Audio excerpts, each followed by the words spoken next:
Hello everyone, welcome to grammar centre. मी Pragati. SP Bakshi यांच्या सीरीजमधला आपला शेवटचा चॅप्टर प्रिपोजिशन्स हा चालू आहे. यात आज आपण डे 3 मध्ये काही महत्त्वाचे रूल्स बघणार आहे. प्रिपोजिशन चॅप्टर ज्यावेळेस आपण प्रिपेअर करत असतो त्यावेळेस एक महत्त्वाची गोष्ट लक्षात ठेवायची ती म्हणजे जे व्हर्ब्स आहेत त्या व्हर्ब सोबत आपल्याला कशा पद्धतीने प्रिपोजिशन्सचा वापर करायचा आहे. काही फिक्स प्रिपोजिशन्स आहेत का, म्हणजे पर्टिक्युलर एका व्हर्ब नंतर तेच प्रिपोजिशन वापरलं गेलं पाहिजे आणि त्याचबरोबर कोणते असे व्हर्ब्स आहेत की त्यांच्यानंतर आपल्याला प्रिपोजिशन्सच वापरायचे नाहीत. या अँगलनी आपल्याला या प्रिपोजिशन चॅप्टरची तयारी करावी लागते. आता आज आपण जे काही रूल्स बघणार आहे त्यानंतर नेक्स्ट लेक्चरमध्ये आपण जे कन्फ्युजिंग प्रिपोजिशन्स असतात त्यांच्याबद्दल डिस्कशन करणार आहे. म्हणजे फॉर एक्झाम्पल इन कधी वापरायचं, ॲट किंवा ऑन म्हणजे एखाद्या जागेच्या संदर्भात हे शब्द कधी वापरायचे, बिसाईड किंवा बिसाईड्समधला फरक काय आहे, बिटवीन अमंग कधी वापरायचं, असे जे आपल्याला थोडंफार कन्फ्युजिंग वाटणारे प्रिपोजिशन्स आहेत त्यांच्याबद्दल आपण नेक्स्ट लेक्चरमध्ये डिटेलमध्ये डिस्कशन करणार आहे. त्यामुळे ते शेवटचं लेक्चर असेल आपल्या या चॅप्टरचं. त्यानंतर जो काही पार्ट आहे या पुस्तकातला तो आपण शॉर्ट्सच्या माध्यमातून बघणार आहे. त्यामुळे तुम्ही चॅनलला नक्कीच सबस्क्राईब करून ठेवा, कारण पुढचे जसे व्हिडिओज अपलोड होतील तसं तुमच्यापर्यंत नोटिफिकेशन्स येतील. आणि आत्ता जरी परीक्षा पुढे जात असतील तरीही आपल्याला या प्रोसेसमध्ये टिकून राहण्यासाठी थोडंफार आता डिस्ट्रॅक्ट न होता फोकस ठेवून अभ्यास करावा लागणार आहे. अजिबात कंटाळा करू नका, कुठल्याही विषयाला स्किप करू नका, कुठलाही विषय ऑप्शनलला टाकू नका. सगळ्या विषयांची तयारी करण्यासाठी व्यवस्थित आपल्याला वेळ मिळत आहे. फक्त तुम्ही सिन्सिअरली अभ्यास करणं हे तुमचं काम आहे, तेवढं मात्र नक्की करा. आजच्या लेक्चरमध्ये जे महत्त्वाचे व्हर्ब्स असणार आहेत ते सगळे नक्की लिहून ठेवा तुमच्या नोट्समध्ये, कारण या सगळ्याचा तुम्हाला परीक्षेच्या वेळेस भरपूर फायदा होणार आहे. आजच्या लेक्चरला सुरुवात करूया. या बुकमध्ये आपल्याला या चॅप्टरमध्ये टोटल 5 रूल्स दिलेले आहेत प्रिपोजिशनचे, जे बेसिक आहेत आणि त्याचबरोबर पहिले 2 रूल्स आपण ऑलरेडी शिकवून झालेले आहेत. आज आपण 3rd आणि 5th रूल काय आहे ते बघूयात, कारण 5th रूल खूपच छोटा आहे तर आपण तो आज कव्हर करूयात. आणि त्यानंतर आपलं जे नेक्स्ट लेक्चर आहे त्यात आपण 4th रूल बघूयात. आजच्या रूलमध्ये जो पहिला एकदम महत्त्वाचा रूल आहे तो म्हणजे जे आपण प्रिपोजिशन्स वापरलेले असतात ते आपण कधी अवॉइड करायचे. ठीक आहे, पण त्याच्यासाठी आपल्याला एक गोष्ट समजून घ्यावी लागेल की प्रिपोजिशन्स हे आपण ऑब्जेक्ट सोबत रिलेशन एस्टॅब्लिश करण्यासाठी वापरलेले असतात. आपण त्यांना कनेक्टिंग फॅक्टर्स सुद्धा म्हणतो. आता एक बेसिक एक्झाम्पल आपण बघूयात. फॉर एक्झाम्पल जर मी असं म्हटलं, रीमा रीड्स अ बुक. आता या सेंटेन्समध्ये रीड हे एक व्हर्ब आहे. ही क्रिया सब्जेक्टकडून परफॉर्म झालेली आहे आणि ही व्हर्बमध्ये सांगितलेली जी ॲक्शन आहे ती आपल्या सब्जेक्टकडून ऑब्जेक्टवरती परफॉर्म होत आहे. म्हणजे इथे आपल्याला जी क्रिया आहे ती ट्रान्सफर झालेली दिसते, म्हणून हा आपला एक ऑब्जेक्ट आहे. ओके, कोणावर कृती झाली तो असतो ऑब्जेक्ट. पण जर आपण असं म्हटलं, Reema gave a book to Sneha, तर आता या सेंटेन्समध्ये इथे आपल्याकडे 2 ऑब्जेक्ट आहेत. एक क्रिया झालेली आहे देण्याची, पण ती कोणावर झालेली आहे, तर पहिल्यांदा प्रत्यक्ष पुस्तक देण्याची क्रिया झालेली आहे, पुस्तकाची अदलाबदल झालेली आहे. त्यामुळे हा प्रत्यक्ष कर्म म्हणजे डायरेक्ट ऑब्जेक्ट काय आहे आपल्या या वाक्यातला, अ बुक. ओके, आणि तीच क्रिया स्नेहावर सुद्धा झालेली आहे. जरी तिने ते पुस्तक घेतलं तरी देण्याची क्रिया तिच्यावर घडलेलीच आहे, म्हणून आपण या ठिकाणी इनडायरेक्ट ऑब्जेक्ट म्हणून या स्नेहा या ऑब्जेक्टला आपण आयडेंटिफाय करत आहे. ओके, आता तुम्हाला डायरेक्ट ऑब्जेक्ट काय आणि इनडायरेक्ट ऑब्जेक्ट काय हे समजलं असेल. आता त्यानंतर आपण हा रूल काय आहे ते व्यवस्थित समजून घेऊयात. या ठिकाणी आपल्याला काही व्हर्ब्सची लिस्ट दिलेली आहे. यानंतर जर लगेचच आपण इनडायरेक्ट ऑब्जेक्ट वापरणार असेल, एक शब्द चांगला नोट करून ठेवा, लगेच जर आपण इनडायरेक्ट ऑब्जेक्टचा वापर करत असेल या व्हर्ब्स नंतर, तर त्या ठिकाणी आपल्याला प्रिपोजिशन अवॉइड करायचं आहे. तिथे प्रिपोजिशनचा वापर करायचा नाही. ओके, तुम्हाला जितकं शक्य आहे तितकं सिंपल करून सांगणं माझं काम आहे. त्यामुळे मी तुम्हाला हे अशा पद्धतीने सांगत आहे की व्हर्ब नंतर जर लगेचच इनडायरेक्ट ऑब्जेक्ट आला तर त्या ठिकाणी प्रिपोजिशनचा वापर करायचा नाही. ओके, आता आपण जे व्हर्ब्स आहेत ते बघूयात. Bring, give, lend, promise, leave, LEAVE, leave, sell, buy, show, take, fetch, tell, hand, send, sing, read, cost, play. या ठिकाणी प्ले म्हणजे एखादं वाद्य वाजवणे, खेळणे असा अर्थ या ठिकाणी नाही. ओके, त्यानंतर फाइंड, गेट, आस्क, ऑफर हे व्हर्ब्स आहेत. यानंतर जर आपल्याला एखादं इनडायरेक्ट ऑब्जेक्ट वापरायचं असेल तर ते आपण प्रिपोजिशन शिवाय वापरणार आहे. आता हे जे आपण एक्झाम्पल बघितलं तेच बघा. Reema gave a book to Sneha. या वाक्यात व्हर्ब नंतर आलेला जो ऑब्जेक्ट आहे हा आपला डायरेक्ट ऑब्जेक्ट आहे, तो इनडायरेक्ट ऑब्जेक्ट नाही आहे. त्यामुळे आपण हे जे स्नेहा इनडायरेक्ट ऑब्जेक्ट वापरलेलं आहे त्याच्या आधी टू हे प्रिपोजिशन वापरलं आणि जे योग्य आहे. पण जर आपण असं वाक्य बनवलं असतं, Reema gave Sneha a book, तर हे या ठिकाणी सेंटेन्स करेक्ट असणार आहे. इनडायरेक्ट ऑब्जेक्ट व्हर्ब नंतर लगेच आला होता, त्यामुळे आपण या ठिकाणी कुठलंही प्रिपोजिशन वाक्यात वापरलेलं नाही. ओके, आय होप तुम्हाला हा रूल समजला असेल. आपण या पुस्तकात जे काही एक्झाम्पल्स दिलेले आहेत ते काही सिलेक्टिव्ह एक्झाम्पल्स बघूयात. एक्झाम्पल बघा, I shall fetch you books from market. आता मी तुझ्यासाठी मार्केटमधून पुस्तकं घेऊन येईल. या ठिकाणी पुस्तकं आणण्याची क्रिया म्हणजे बुक्सवरती आपल्याला एक मेन क्रिया झालेली दिसते, तर तो आपला डायरेक्ट ऑब्जेक्ट आहे. कोणासाठी पुस्तक आणत आहोत आपण, तर यू या ऑब्जेक्टसाठी. त्यामुळे हा जो ऑब्जेक्ट आहे हा आपला इनडायरेक्ट आहे. ओके, आपण या ठिकाणी फेच या व्हर्ब नंतर आणि यू या इनडायरेक्ट ऑब्जेक्टच्या आधी प्रिपोजिशनचा वापर केलेला नाही. हे वाक्य करेक्ट आहे. पण हेच वाक्य जर आपण प्रिपोजिशन सहित वापरायचं असेल तर आपल्याला डायरेक्ट ऑब्जेक्ट आणि इनडायरेक्ट ऑब्जेक्टची पोझिशन इंटरचेंज करावी लागेल. या दोघांमध्ये जर आपण बदल केला तरीही आपण एक करेक्ट सेंटेन्स बनवू शकतो. ग्रॅमॅटिकली हे सेंटेन्स करेक्टच असणार आहे, यात कुठलीही मिस्टेक नसेल. I shall fetch books for you from market. आता या ठिकाणी फेच हे आपलं एक मेन व्हर्ब आहे, त्यानंतर जी क्रिया झालेली आहे तो आपला डायरेक्ट ऑब्जेक्ट आहे आणि जो इनडायरेक्ट ऑब्जेक्ट आहे तो आपण नंतर वापरलेला आहे. त्यामुळे या ठिकाणी आपण जे फॉर प्रिपोजिशन वापरले हे योग्य असेल, या ठिकाणी कुठलीही चूक नाही. नेक्स्ट एक्झाम्पल बघूयात, I shall find robin a nice job. आता रॉबिनसाठी जॉब शोधण्याची क्रिया होणार आहे, पण तरी म्हणताना आपण मराठीत रॉबिनसाठी म्हणतोय, पण तेच इंग्लिशमध्ये आपण फॉर रॉबिन असं प्रिपोजिशन या वाक्यात तरी वापरलेलं नाही, कारण हा इनडायरेक्ट ऑब्जेक्ट आहे आणि तो वर्ब नंतर लगेच आला आहे. ओके, या पुस्तकात तुम्ही बघितलं तर असं कुठेच लिहिलेलं नाहीये की इमिजिएटली आफ्टर द वर्ब किंवा म्हणजे लगेचच नंतर आलेला असेल तर. पण तुम्हाला आपल्या लेक्चरमधून हाच फायदा होणार आहे की सोप्या पद्धतीने तुम्हाला सगळे रूल्स व्यवस्थित समजणार आहेत. त्यामुळे हा लगेच जो शब्द आहे तो चांगला लक्षात ठेवा. फाइंड रॉबिन, या ठिकाणी आपण इनडायरेक्ट ऑब्जेक्टच्या आधी कुठलंही प्रिपोजिशन वापरलेलं नाही.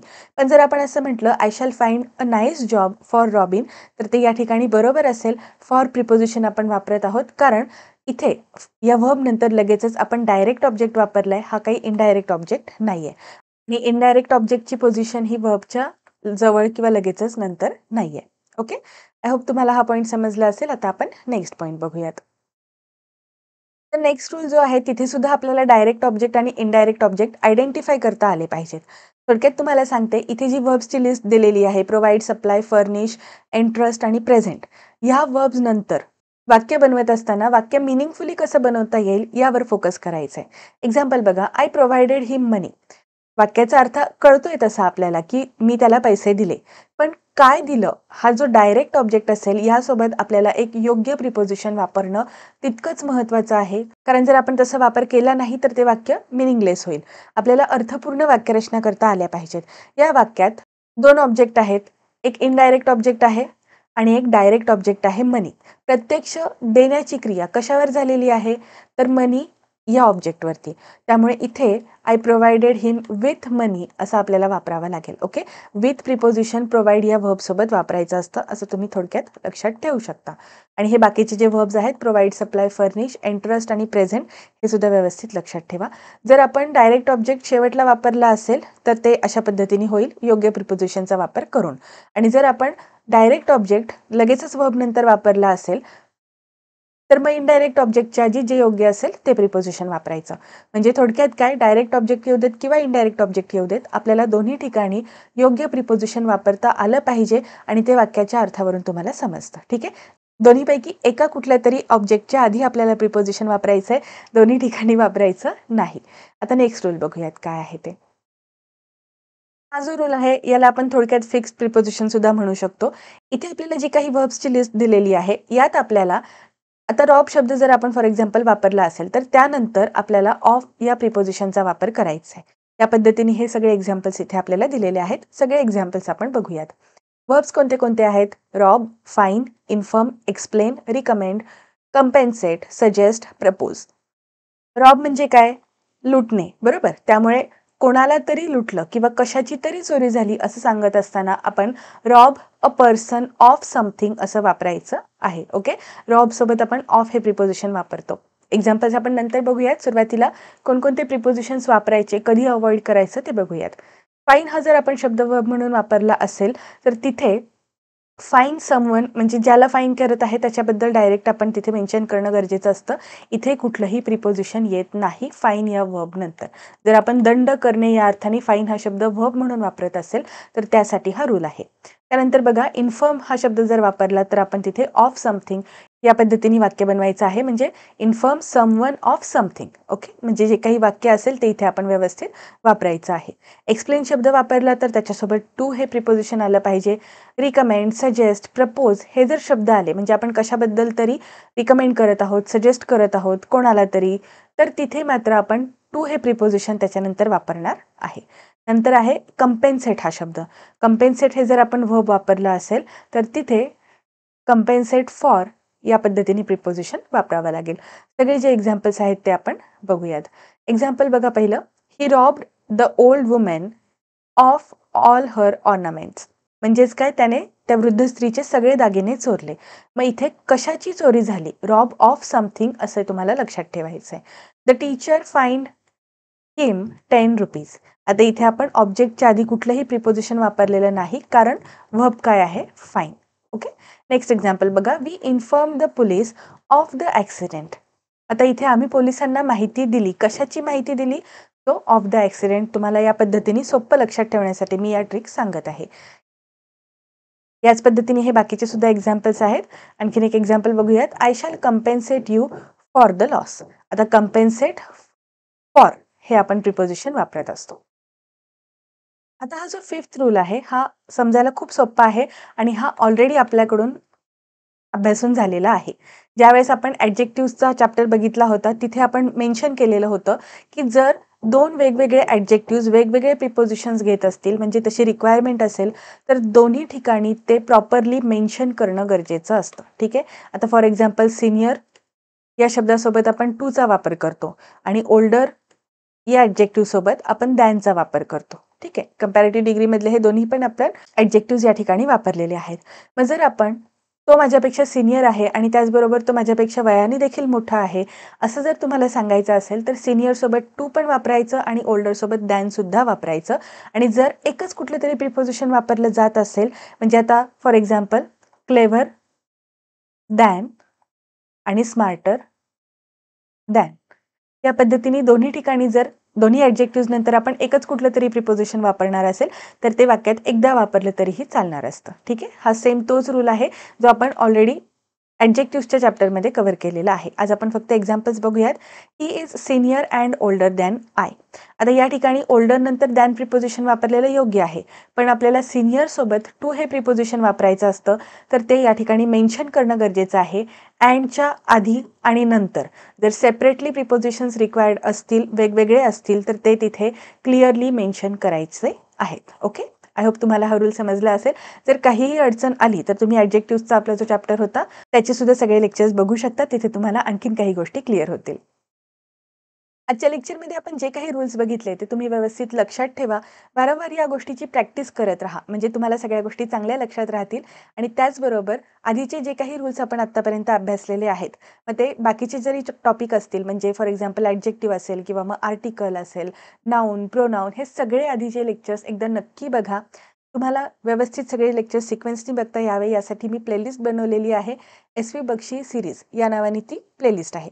आपल्या चॅनलच्या होमपेजवर गेल्यानंतर तुम्हाला त्या प्लेलिस्ट टॅबमध्ये सगळे व्हिडिओज सिक्वेन्सनी बघता येतील आणि त्याचबरोबर चॅप्टर वाईज सुद्धा प्लेलिस्ट बनवून ठेवलेले आहेत. त्यामुळे सगळं तुमच्यासाठी फ्रीमध्ये मटेरियल अवेलेबल करून दिलेलं आहे. फक्त त्या गोष्टीचा तुम्ही व्यवस्थित योग्य फायदा घ्या आणि तुमची इंग्लिशची भीती घालवून टाका. जास्तीत जास्त प्रॅक्टिस करत राहा. आणि आणखीन एक महत्त्वाची गोष्ट, ट्रिक्सच्या मागे न लागता काहीतरी उगीचच लॉजिक लावण्यापेक्षा व्यवस्थित विषय समजून घेण्यावरती भर द्या.